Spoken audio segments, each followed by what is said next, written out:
Contraté a un detective para investigar a mi esposa y terminé descubriendo algo mucho peor.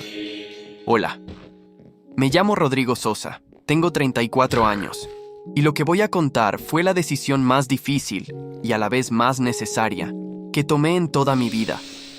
Estuve casado durante 6 años. Mi esposa se llamaba Camila, una mujer brillante, abogada, segura de sí misma.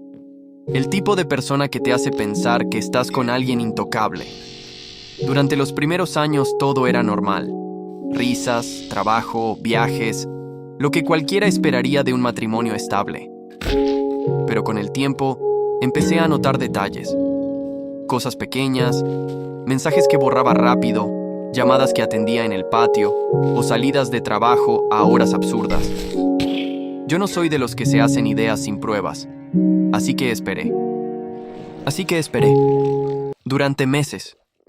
Hasta que un día, un amigo que trabaja en recursos humanos en la empresa donde ella estaba, me dijo algo que no pude ignorar. Rodrigo, tu esposa pidió vacaciones, pero aquí no hay registro de ningún viaje oficial. Ahí supe que tenía que actuar. No con gritos ni escándalos, sino con hechos. Busqué un detective privado, un hombre mayor llamado Eduardo Vargas, ex policía ministerial. Me dio su tarjeta y solo me dijo: si de verdad quieres saber la verdad, prepárese para no dormir tranquilo. Le entregué una foto, direcciones y horarios. Él no prometió mucho, solo pidió 2 semanas. Los primeros días fueron eternos. Dormía poco, pensaba en 1000 escenarios, pero nada me preparó para lo que me entregó después. Eduardo me citó en un café, sacó una carpeta con mi nombre, la abrió y lo primero que vi fueron fotos. Mi esposa, Camila, en un restaurante con otro hombre.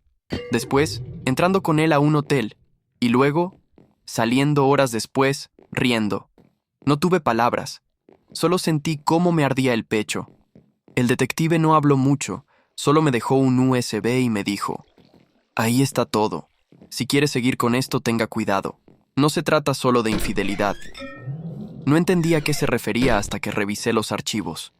Entre las grabaciones de seguimiento, había una donde Camila hablaba con ese tipo. Él decía: ya casi sale el depósito. Si él firma, todo pasa a tu nombre. Ahí entendí. No solo me engañaba, me estaba preparando una trampa legal. Meses antes, por confianza, yo había firmado un poder notarial para que ella pudiera mover fondos de la empresa familiar que yo administraba. Y según lo que escuché, Historia 3. el plan era transferir todo a su nombre, antes de pedirme el divorcio. Fue entonces cuando me di cuenta de que no estaba lidiando con una infidelidad, sino con una estafa. Hablé con un abogado, el pretexto de firmar unos documentos de actualización patrimonial. Cuando entró, estaban el licenciado, el detective y yo. El abogado habló primero. Camila, estamos al tanto de las transferencias y del intento de despojo. Tenemos pruebas suficientes para proceder penalmente. Ella se quedó en shock, blanca. No dijo ni una palabra. Intentó justificarlo todo con lágrimas, pero las grabaciones hablaban por sí solas. Ese mismo día firmamos el divorcio. Yo no quise cárcel. Solo quería terminar con todo. Ella recogió sus cosas en silencio, sin mirarme una sola vez. Cuando salió por la puerta, escuché cómo el portón del estacionamiento se cerró, y con ese sonido entendí que lo que se había roto no era solo el matrimonio, sino la idea que tenía de ella, de mí y del amor en general. Esa noche no dormí. Fui al balcón, encendí un cigarro y revisé las fotos que el detective me había dejado. Una de ellas, la última, me llamó la atención. Camila estaba sola, mirando al vacío, con una expresión que no era de culpa, sino de miedo. Ahí me entró la duda que hasta hoy me persigue. ¿Y si ella no actuaba sola? ¿Y si el hombre con quien me engañó solo la usó para llegar a mí? Intenté localizar al detective semanas después. No respondió llamadas. Fui a su oficina y la encontré cerrada. El casero me dijo que Eduardo Vargas había desaparecido 2 días después de entregarme el caso. Nunca supe si fue coincidencia o si sabía algo más que nunca me quiso decir. Hoy, 3 años después, aún recibo correos sin remitente con solo una frase: aún no terminó. Nunca respondí ninguno. Pero cada vez que suena una notificación en la madrugada, me quedo viendo la pantalla, esperando ver su nombre.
Han pasado 3 años desde que todo terminó.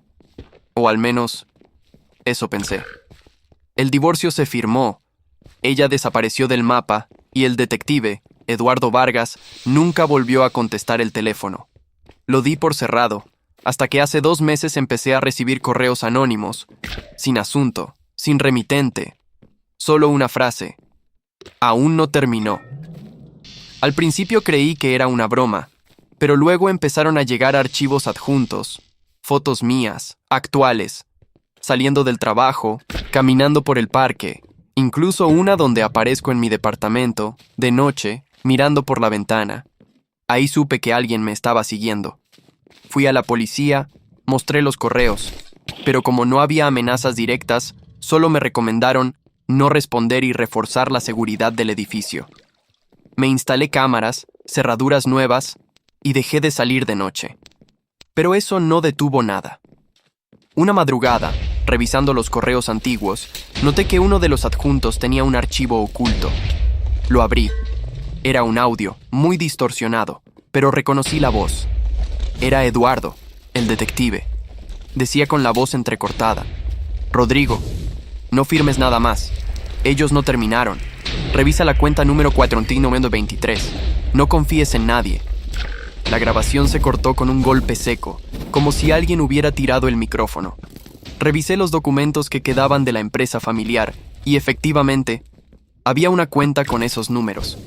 Una cuenta que yo nunca abrí, pero estaba a mi nombre. Movimientos recientes, transferencias pequeñas pero constantes, desde distintas partes del país. Fui al banco, pedí acceso, pero me negaron la información. Me dijeron que esa cuenta estaba bajo resguardo judicial. ¿Judicial? Yo no tenía ningún proceso abierto. A la semana siguiente recibí una llamada de un número desconocido. Contesté, y una voz femenina dijo: Rodrigo, no busques más. No era solo tu esposa. Antes de que pudiera responder, colgaron. Volví a escuchar la grabación del detective una y otra vez, hasta que noté algo que no había visto antes. De fondo, antes del corte, se escuchaba una sirena y una voz que gritaba: ¡Fiscalía! ¡Nadie se mueva! Ahí entendí que Eduardo no desapareció por accidente. Estaba involucrado en algo más grande. Y de alguna forma, yo también. Pasaron los días, y una noche, al llegar al estacionamiento, vi un sobre bajo el limpiaparabrisas de mi coche.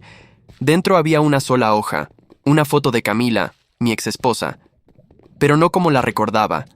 Llevaba uniforme de una empresa de mensajería en Monterrey, con fecha reciente.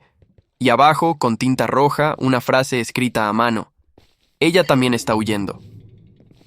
Desde entonces, duermo poco. No sé si me vigilan, si ella realmente sigue viva o si el detective alcanzó a dejarme más pruebas. Solo sé que cada correo, cada imagen, cada pista, me lleva al mismo punto. Yo no fui el único investigando. También me investigaban a mí. Ahora estoy pensando en contratar a otro investigador. pero no sé si quiero la verdad o si prefiero dejarlo así. Porque cada vez que abro el correo, la misma frase me aparece, como si alguien la escribiera en tiempo real. Aún no terminó. Han pasado 2 años desde aquel último mensaje. Ya no huía. Solo quería respuestas. Una noche, mientras revisaba los documentos de Halcyon que había guardado, encontré algo que nunca había notado. Un contrato firmado por mí, con una firma que no era mía. La falsificación era perfecta. Ahí entendí que todo había comenzado antes de que yo siquiera sospechara de Camila. Llamé a un viejo amigo que trabaja en la fiscalía, le expliqué todo, y aceptó ayudarme a cambio de que no mencionara su nombre. Después de semanas de rastrear movimientos bancarios y archivos, lo descubrimos. El detective Eduardo Vargas nunca desapareció. Había sido incluido en el programa de testigos protegidos, porque él mismo estaba implicado en el lavado de dinero que investigaba. Usó mi caso para cubrir sus huellas. Y Camila, mi exesposa, sí había sido manipulada. Las transferencias que hizo no eran para ella, sino para mantener con vida a su hermana, a quien el grupo Halcyon tenía amenazada. Eduardo la obligó a fingir el engaño, a que me distrajera, mientras él usaba mis datos para mover dinero ilícito a través de la empresa. Cuando terminé contratándolo, sin saberlo, le di acceso a toda mi información. Fue entonces cuando comprendí. Yo no era la víctima de una infidelidad, sino de una conspiración bien armada. Con la información que reuní, mi amigo de la fiscalía logró reabrir el caso. A los meses, Eduardo fue capturado en la frontera de Sonora, intentando escapar con identidad falsa.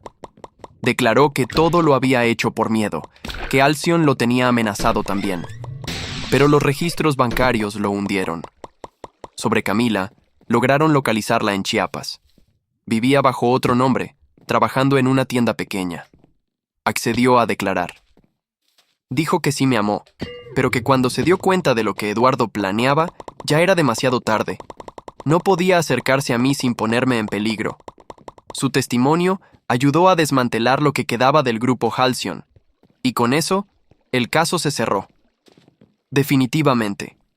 No hubo finales felices, ni reconciliaciones, ni aprendizajes. Solo verdad. Una verdad que costó vidas, mentiras y años de mi vida. Hoy ya no recibo correos, ni llamadas, ni mensajes anónimos. Solo silencio. Vivo en otro lugar, con otro trabajo, intentando volver a ser alguien normal. A veces, cuando veo el reflejo en el espejo, me pregunto si todo valió la pena. Y siempre llego a la misma conclusión. Sí, porque por fin sé toda la historia. Y eso ya es suficiente.